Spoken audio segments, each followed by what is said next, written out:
ചിലര് ചിലപ്പോ ചോദിക്കും, എന്തിനാണ് സംവാദം, എന്തിനാണ് ഖണ്ഡന പ്രസംഗം, എന്തിനാണ് അതേ പരസ്പരം ഇങ്ങനെ? പരസ്പരം അങ്ങനെ ഇല്ലെങ്കിൽ പള്ളികൾ എന്താകും? പള്ളികളിൽ ഇസ്ലാം ഉണ്ടാവില്ല.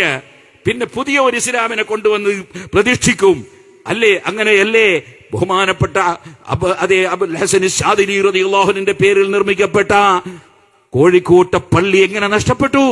മുഹീദ്ദീൻ ശൈഖ് റളിയല്ലാഹുവിന്റെ പേരിൽ നിർമ്മിക്കപ്പെട്ട അതേ മുഹീദ്ദീൻ പള്ളി എങ്ങനെ നഷ്ടപ്പെട്ടു? നിങ്ങൾക്കറിയില്ലേ ടിപ്പു സുൽത്താൻ? ആ ടിപ്പു സുൽത്താൻ എ ക്ലാസ് സുന്നിയായിരുന്നില്ലേ? അദ്ദേഹത്തിന്റെ പട്ടാളക്കാർക്ക് നിസ്കരിക്കാൻ നിർമ്മിക്കപ്പെട്ട പട്ടാള പള്ളി എങ്ങനെ നഷ്ടപ്പെട്ടു? ഞാനിങ്ങനെ നമ്മുടെ ജാഥയിൽ ഇങ്ങനെ വരുമ്പോ പാലപ്പറ്റ എത്തിയപ്പോ അവിടുത്തെ സ്വീകരണം കാണുമ്പോൾ ഒരു വല്ലാത്ത സന്തോഷം. പാലപ്പറ്റയിലേക്ക് അതേ ഒതായിലേക്ക് പ്രസംഗിക്കാൻ പോകുമ്പോൾ അങ്ങോട്ട് നീങ്ങാൻ വിടാത്തത് കൊണ്ട് അരീക്കോട് വെച്ച് പ്രസംഗിച്ച് തിരിച്ചു പോയ അനുഭവമുള്ളവനാണ് ഞാൻ. അവിടെ പാലപ്പറ്റ എത്തിയപ്പോൾ എന്തോ ഒരു സന്തോഷം. ഓ സുഹൃത്തുക്കളെ, ഈ പ്രസ്ഥാനം ഇവിടെ സത്യം നിലനിർത്താൻ വേണ്ടി ഞാൻ നേരത്തെ പറഞ്ഞില്ലേ, മിൻ ശർറിൽ വസ്വാസിൽ ഖന്നാസ്, ജനങ്ങളെ ആശയക്കുഴപ്പത്തിലാക്കുന്ന ആശയങ്ങൾ പറഞ്ഞ ജനങ്ങളെ പിഴപ്പിക്കുന്നവരിൽ നിന്ന് ജനങ്ങളെ സംരക്ഷിക്കാൻ വേണ്ടി അതേ മനുഷ്യർക്കൊപ്പം നിന്നുകൊണ്ട്, മനുഷ്യരാരും പിഴച്ചു പോകരുത്, മനുഷ്യരാരെയും പിഴവിലേക്ക് കൊണ്ടുപോകാൻ വിടരുത്. അതുകൊണ്ട് മനുഷ്യർക്കൊപ്പം നിന്നുകൊണ്ട് പ്രവർത്തിച്ചതിന്റെ ഫലമാണ് അൽഹംദുലില്ലാഹ് പാലപ്പറ്റയിൽ ഇന്ന് കാണുന്ന, അരീക്കോട് കാണുന്ന, പരിസരങ്ങളിൽ കാണുന്ന, നിലമ്പൂരിൽ കാണുന്ന, ഈ മലപ്പുറം ജില്ലയുടെ പല സ്ഥലങ്ങളിലും കാണുന്ന എല്ലാ സന്തോഷങ്ങളും.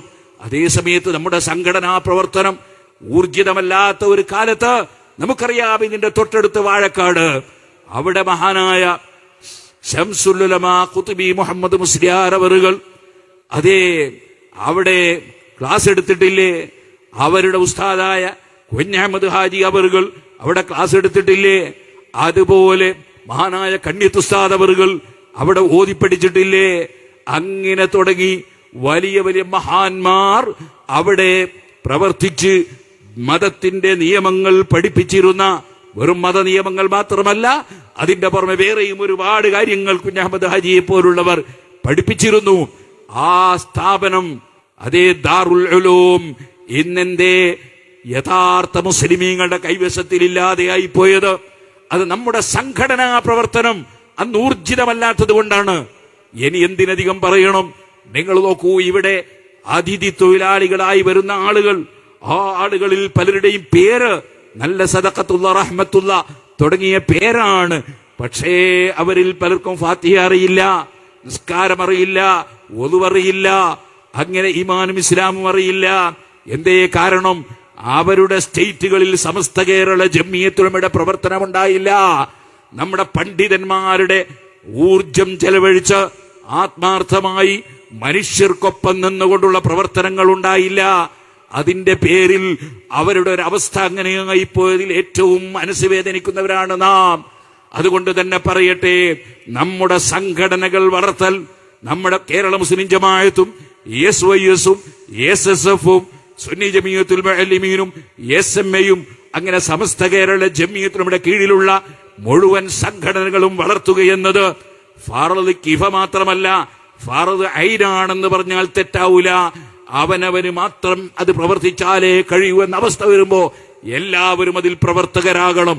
ഒരിക്കലും തന്നെ നമ്മൾ ആരെങ്കിലും പറയുന്ന ഫിത്നകൾ കേട്ട്, ആരെങ്കിലും പറയുന്ന ഏതെങ്കിലും ആശയങ്ങൾ കേട്ട് സംഘടനയെ തെറ്റിദ്ധരിച്ച് പോകരുതെന്നും, അങ്ങനെ തെറ്റിദ്ധരിച്ച് മൻ ശദ്ദ സുദ്ദ ഫിന്നാർ എന്ന് നബി സല്ലല്ലാഹു അലൈഹി വസല്ലം നിങ്ങൾ പറഞ്ഞതുപോലെ ഒറ്റപ്പെട്ടു പോയാൽ നരകത്തിൽ ഒറ്റപ്പെട്ടു പോകാനാണത് നിമിത്തമാവുക. അതുകൊണ്ട് അലൈക്കും ബിൽ ജമാഅ, നിങ്ങൾ ഈ കൂട്ടായ്മയുടെ കൂടെ നിൽക്കണമെന്ന ഹബീബ് നബി സല്ലല്ലാഹു അലൈഹി വസല്ലം പഠിപ്പിച്ച ആശയം നേരത്തെ ഇവിടെ ഉസ്താദ് അവറുകളുടെ ആരോഗ്യനിലയെ സംബന്ധിച്ചും ഉസ്താദിന് അല്ലാഹു കൊടുത്ത ഭാഗ്യത്തെക്കുറിച്ചും ആരോ സംസാരിക്കുന്നത് കേട്ടു. എന്താണ് അതിന്റെ പിന്നിലുള്ള രഹസ്യം? അതിന്റെ പിന്നിലുള്ള രഹസ്യം നബി സല്ലല്ലാഹു അലൈഹി വസല്ലം തങ്ങൾ പറഞ്ഞതാണ്. അതെന്താണ്? സലാസുൻ ലാ യഖില്ലു അലൈഹിന്ന ഖൽബു മുസ്ലിം, ഒരു മുസ്ലിമിന്റെ ഹൃദയം പിഴച്ചു പോകില്ല, തെറ്റിപ്പോകില്ല. 3 കാര്യം വേണം. അതെന്താണ്? ഇഖ്ലാസുൽ അമലി ലില്ലാഹ്, അല്ലാഹുവിന്റെ പൊരുത്തത്തിന് വേണ്ടി മാത്രം പ്രവർത്തിക്കുക. വന്നസീഹത്തു ലിൽ മുസ്ലിമീൻ, അതേ ജനങ്ങൾക്ക് ഗുണം ഉദ്ദേശിക്കുക. അതിൽ എല്ലാ ജനങ്ങൾക്കും ഗുണം ചെയ്യുന്ന മുസ്ലിമീങ്ങൾക്ക് പ്രത്യേകിച്ചും ഗുണം ഉദ്ദേശിക്കുക. അതിന്റെ കുറമ വലസൂം ജമാഅത്തിഹിം, മുസ്ലിം കൂട്ടായ്മ, അതാണ് സുന്നത്ത് ജമാഅത്ത്. അത് മുറുകെ പിടിക്കുക. ഫഇന്ന ദഅവതഹും തുഹീതു മിൻ വറാഇഹിം. അങ്ങനെ വരുമ്പോൾ സുന്നത്ത് ജമാഅത്ത് എന്ന് പറയുന്ന ഇന്ന് മാത്രമുള്ള ജനങ്ങളല്ല, ഹബീബ് നബി സല്ലല്ലാഹു അലൈഹി വസല്ലം മുതൽ ഇന്ന് വരെയുള്ളവരാണ് സുന്നത്ത് ജമാഅത്ത്, ഇന്ന് വരെയുള്ള മഹാന്മാരാണ് സുന്നത്ത് ജമാഅത്ത്. അവരുടെ പ്രാർത്ഥന കാവലിനുണ്ടാകുമെന്നാണ് നബി സല്ലല്ലാഹു അലൈഹി വസല്ലം പഠിപ്പിച്ചത്. ഈ ഹദീസ് ഇമാം ശാഫിഈ റളിയല്ലാഹു അൻഹു അവിടുത്തെ കിതാബ് റിസാലയിൽ ഉദ്ധരിച്ചതായി കാണാം. ആ പ്രാർത്ഥനയാണ് ശൈഖുനയുടെ കരുത്ത്, ശൈഖുനയുടെ തിരിച്ചുവരവ്.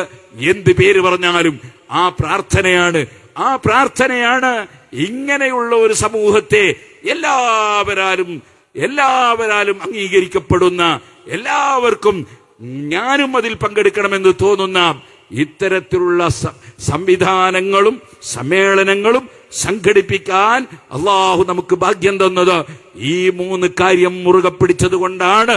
അത് മുറുകെ പിടിച്ച് സംഘടനാ പ്രവർത്തനങ്ങളുമായി നമ്മുടെ പ്രവർത്തകന്മാർ, നമുക്ക് വിശ്രമമില്ല. ഇൻഷാ അല്ലാഹ് സമസ്ത കേരള ജമിയത്തുൽ ഉലമയുടെ 100ാം വാർഷിക സമ്മേളനമടക്കം നമ്മുടെ കർത്തവ്യത്തിലായി ഉണ്ട്. ഇവിടെ അരീക്കോട് വന്ന് മലപ്പുറം ജില്ലയിലെ 2 സ്ഥലത്ത് സ്വീകരണം കൊടുക്കുന്നതിൽ ഒരു സ്വീകരണ സ്ഥലമായ ഈ അരീക്കോട് വന്ന് ഈ ജനപ്രവാഹം കണ്ടപ്പോൾ നമ്മൾ സമസ്ത കേരള ജമിയത്തുൽ സമ്മേളനം എവിടെ നടത്തും അല്ലാഹ് എന്ന ചിന്തയിലാണ് പ്രവർത്തകരായ ഞങ്ങൾ. അതുകൊണ്ട് നിങ്ങളെല്ലാവരും സജീവമായ സംഘടനാ പ്രവർത്തനങ്ങൾക്കുണ്ടാകണമെന്നും അത് അള്ളാഹുവിന്റെ പൊരുത്തത്തിന് വേണ്ടിയാകണം, അല്ലാതെ വേറെ ഒരു ലക്ഷ്യവും ഉണ്ടാകരുത്. അള്ളാഹുവിന്റെ പൊരുത്തം മാത്രം ലക്ഷ്യം വെച്ചുകൊണ്ട് മൻകാന യുരീദു ഹർസൽ ആഖിറതി നസിദ് ലഹു ഫീ ഹർസിഹി വമൻകാന യുരീദു ഹർസദ് ദുനിയാ നൂതിഹി മിൻഹാ വമാ ലഹു ഫിൽ ആഖിറതി മിൻ നസീബ്. ദുനിയാവിലെ കാര്യം ഉദ്ദേശിച്ചുകൊണ്ട് ആരെങ്കിലും പ്രവർത്തിച്ചാൽ ആഖിറത്തിൽ അവനൊന്നും കിട്ടൂല. അതേസമയം ആഖിറം ഉദ്ദേശിച്ചുകൊണ്ട് പ്രവർത്തിക്കണം. അവിടെയാണ് മനുഷ്യന്റെ വിജയം.